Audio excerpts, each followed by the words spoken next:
রাজশাহীর গোদাগাড়ী উপজেলার ট্রাকের সঙ্গে অ্যাম্বুলেন্সের সংঘর্ষে ৩ জন নিহত হয়েছেন। এ ঘটনার আরও ৩ জন আহত হয়েছেন। সোমবার ভোর ৪টার দিকে উপজেলার রাজাবাড়ী চেকপোস্টের এলাকায় এ দুর্ঘটনা ঘটে। গোদাগাড়ী থানার ভারপ্রাপ্ত কর্মকর্তা রুহুল আমিন বিষয়টি নিশ্চিত করে জানান, ভোর ৪টার দিকে অ্যাম্বুলেন্সটি রোগী নিয়ে গোদাগাড়ী উপজেলা স্বাস্থ্য কমপ্লেক্স থেকে রাজশাহী মেডিকেল কলেজ হাসপাতালে যাচ্ছিল। পথের রাজাবাড়ী এলাকার বিপরীত থেকে আসা একটি ট্রাকের সঙ্গে সংঘর্ষে এ ঘটনা ঘটে।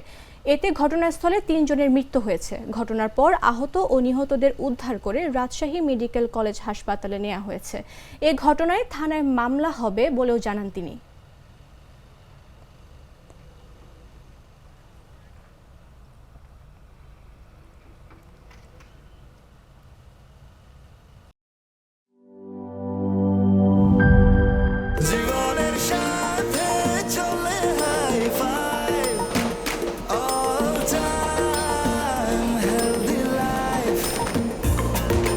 জার্নিতে স্বাস্থ্যকর all time family cake, all time healthy life.